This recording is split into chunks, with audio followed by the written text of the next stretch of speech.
Prime Minister, are you and the Coal Board insisting on a written surrender by Mr Scargill before any talks about the coal strike can begin? No. I think what we're insisting on, having been through 7 rounds of talks already, is a clear basis on which the talks can start. There are a lot of people interested in these talks. I'm anxious that if they're entered into, they should be a success. We've got the interest of the working miners to consider, 78,000 of them. We mustn't let them down. They haven't let the industry down.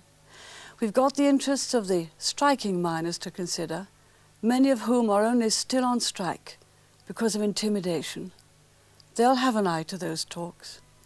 7 times they've broken down on the same point, that the leadership of the NUM has said uneconomic pits must stay open. They mustn't close. That is absurd. It is fundamental. We can't go into talks again thinking that they may break down. We can't go in arguing what each side means or each side says. Let's get it written down and let the words be clear from the face of what they say. I want it dead straight, honest, and no fudging. But if the union has said that it would like talks, is written tonight to the Coal Board to say it's prepared to start negotiations without preconditions, does that not mean to you that Mr Scargill has dropped his precondition about the closure of uneconomic pits? No, I'm afraid it doesn't. Because when that phrase came out yet again last weekend, it was followed almost immediately by Mr Scargill saying that he hadn't changed at all, that uneconomic pits would not close. Now, I looked at what he said, and it didn't seem that that emerged from the words, but that was his clear meaning. And that's why I don't think we should argue about either what the National Coal Board means or what the National Union of Mine Workers means. Let them write it down clearly. I have a horror of fudged words, fudged settlements. They never work. I like to be straight, I like to be clear, I like to be honest. And I don't understand why they're shying away from writing down exactly what they think. They know the point on which the talks is founded. I don't want them to founder again. Yes, I do want a settlement, but the National Coal Board has to manage. The National Coal Board has to close uneconomic pits. It always has. It has to make a decision. That must be clear from the outset. Nevertheless, the view was expressed in the House of Commons today, at your question time, that when the Coal Board man spoke to Mr Peter Heathfield of the union, that this written guarantee was not included in their talks then. Have you now upped the stakes? I don't know what went on at the National Coal Board between members of the staff and Mr Heathfield. I don't believe anyone does. And really you make my point for me. I don't want to argue about what went on or what didn't. I want to have it clear what the National Coal Board means on entering the talks, and it's written it down. I want to have it clear from the writing what the NUM means, clear from the writing, not to argue about it. That way we'll get into a muddle. That way we'll get into a fudge. Yes, I want a settlement. I'm going to be loyal as a government to the working miners. The National Coal Board will be loyal to the working miners. I want as a government to give hope to the striking miners. They weren't ever able to ballot. They've suffered terrible privations, and they must be worried to death about their debts. So I want it to be clear. I'm not doing the negotiating. The National Coal Board does the negotiating with the National Union of Mine Workers. No fudges, no cynicism, no false meanings, no arguments. Clarity, honesty, straightforward negotiating. But the point is about uneconomic pits. What is an uneconomic pit? Well, if as a taxpayer you pay £1.3 billion, that is equal to £2 a week for every old age pensioner, £1.3 billion subsidy to the National Coal Board. It's because there are an awful lot of economic pits, and you don't need to argue about the definition. They are heavily loss-making pits. The worst 12% cost $275 million a year. You don't need to argue about them. You want to shut them down? You have to go through a procedure with the National Union of Mine Workers, and they have to be shut down. You can't go on investing in new investment, the latest, bestest, safest pits, the best working conditions for the miners, without shutting down the old ones. Every independent inquiry said that. Mr. Daly, when he circulated the NUM with a colliery review procedure, made it quite clear that, of course, uneconomic pits would have to close. So there's not much doubt about what they are. We want a very prosperous coal industry. Good working conditions for the miners, very good working conditions, and reasonable price coal that can be sold to electricity here and can be sold overseas. That's what I have in mind, but you can't do it by failing to invest in the new and by clinging to the old and having high-priced coal. That's not fair to other people. But there's been a lot of dispute about what is an uneconomic pit. Now, take the people at Corton Wood, where this strike began. They were told 1 week that this pit had 5 more years of life, and men were actually invited to go and work there. The next week, they're told that the pit has no more working life. Now, what is that? Is that management? Is that a definition of uneconomic? The management there said that they thought the pit should close because there were very good opportunities for the men elsewhere in longer life pits. It's accepted that Corton Wood has a limited life. They tried to invoke the standard, it's called the colliery review procedure. They tried to invoke that, and the National Union of Mine Workers refused to follow through the standard procedure, and that's where it all began. But when I tell you that the worst 12% costs in subsidy £275 million, there's not much doubt about a large number of pits which are clearly uneconomic. Some of the pits, it costs 4 times as much to get up coal as some of the others. You don't go out and buy suits at 4 times the cheapest price merely to keep people in work. You say, no, I have to use my wages and salaries to best advantage. I must buy best value. There's not much doubt about which are the real uneconomic pits, but they must go through this procedure. The National Coal Board has never reneged on that procedure and wishes to continue to go on with it and even to improve it by adding towards the final stage an independent advisory body, not decisive, advisory, so that the National Coal Board will have done its consultations, will have taken advice, and then will decide. But at the back of all this, Sir Alistair, the taxpayer, when he has paid for his coal and electricity, is also paying £1.3 billion in taxation. And many of those taxpayers would like to have the sort of good offer that the miners have had. Many of them would jump at it. But have you not said in the past 5 minutes that most of the pits in South Wales, a number of pits in Scotland, some in Yorkshire, and the pits in Kent will have to be shut down? Is that not what Mr. Scargill has been saying through this dispute? I am saying that we must come to a prosperous coal industry. There is coal for a prosperous coal industry in good pits, good seams, good machinery, safe conditions. The people who pay for coal are entitled to have reasonable price coal when it can be obtained.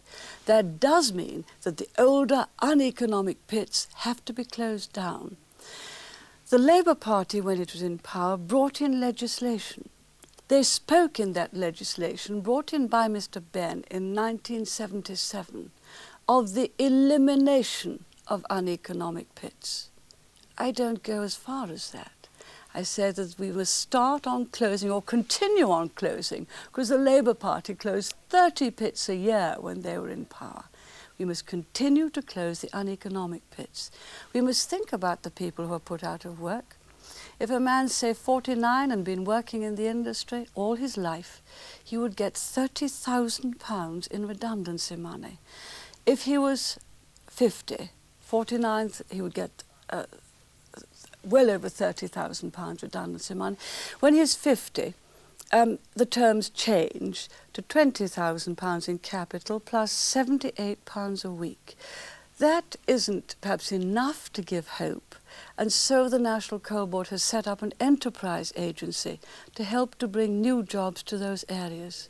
So, Alistair, those are the best voluntary redundancy terms ever offered in any industry.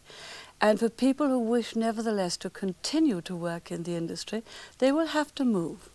But a job is guaranteed. That seems to me a reasonable deal.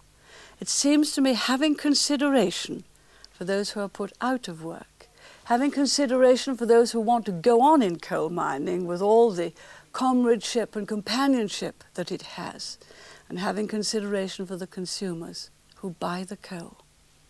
But none of that seems to have impressed the people who buy and use sterling. When you came into office, the pound was worth $2.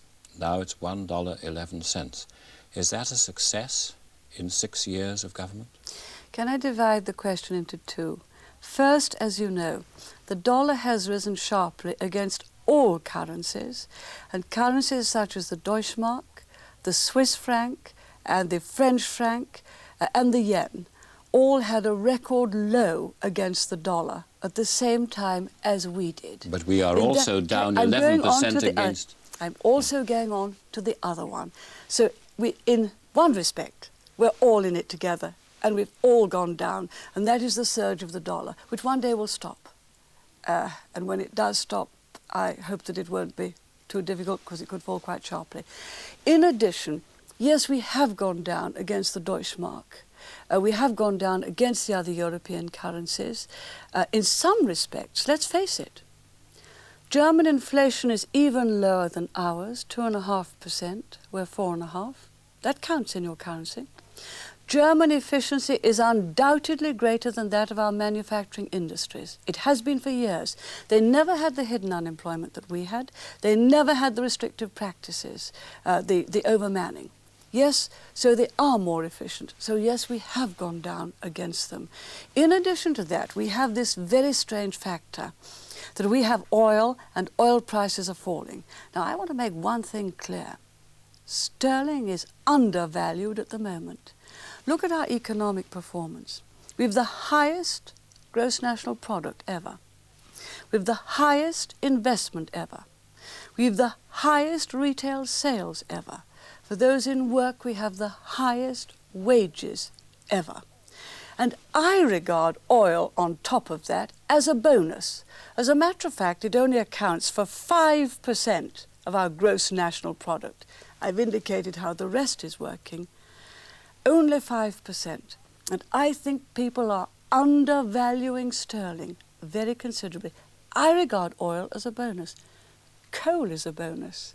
And so are the working miners who are gradually going back to work. So I think it's undervalued. Now, you say that, but the international community has given the thumbs down to that, and given the thumbs down to your running of the economy. It's, if I might call it, it's speculating on sterling and the dollar. One day speculators get their fingers burned. What they're doing is not justified by the underlying performance of the British economy, by the firmness of the government in holding public spending and holding down inflation. It is not justified, and one day they will realize it. Yes, we are going through a difficult period. No one is more worried about it than I am. But the underlying performance is good, and oil is a bonus, and I hope people will soon realize it. And yet, to keep the pound at $1.11, you've had to put interest rates up to 12% at minimum, with all the consequences for investment, for industry, for householders. Is that really 6 years of success? Yes, I hesitate to put up interest rates, and did hesitate.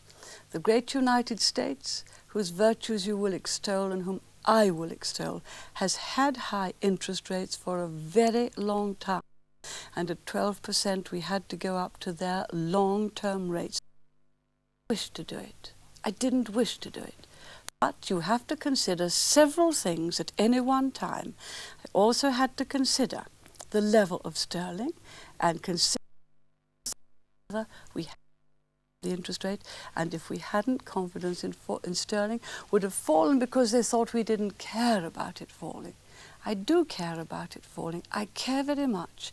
There are only certain things we can do. Those things we did, and they're undervaluing sterling now. Lord Stockton, who has also spoken very forcefully about the American example and President Reagan's example, has said, why don't you follow President Reagan? You're meant to be in touch with him on economic policy. Why don't you follow his policies?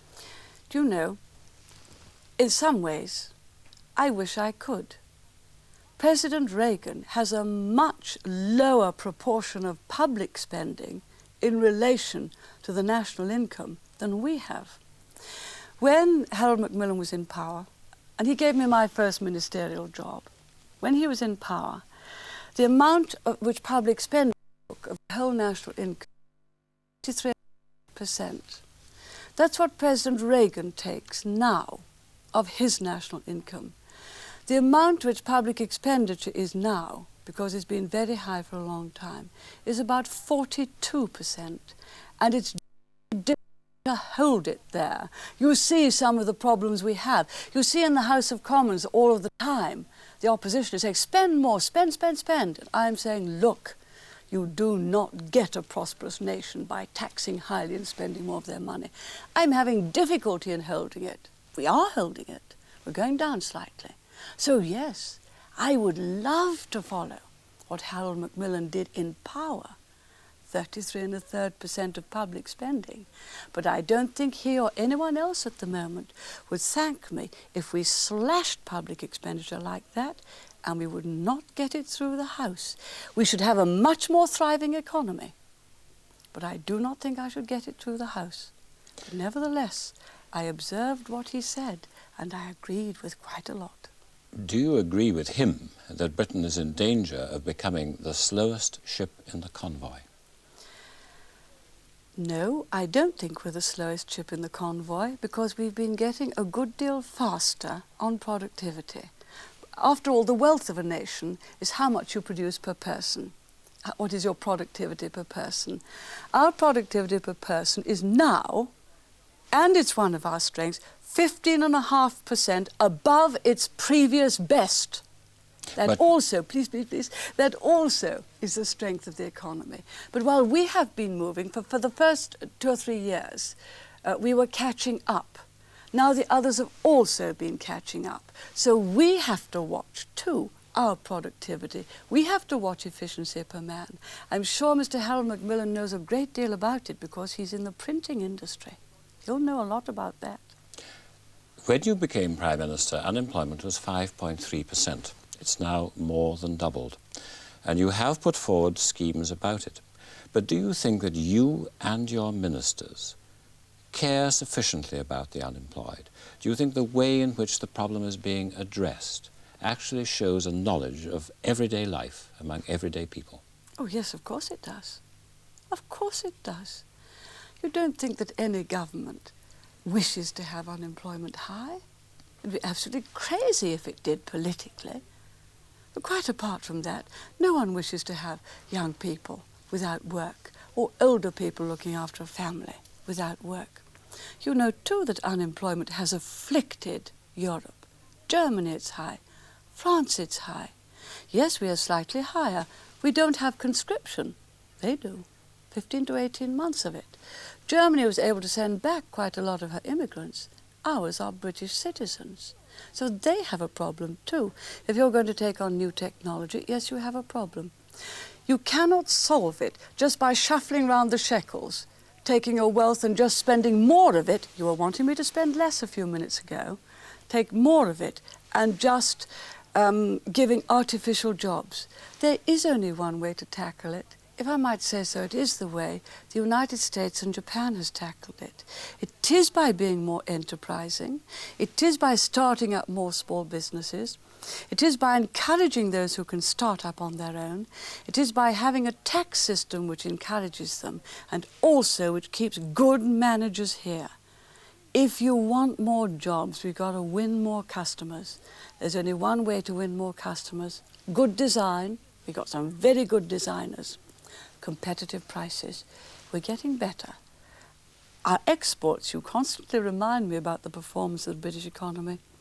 11.5% up on volume on non-oil products from last year. But we're competing with highly efficient people, with the Germans, with the Japs, and you've got to run jolly hard to keep going.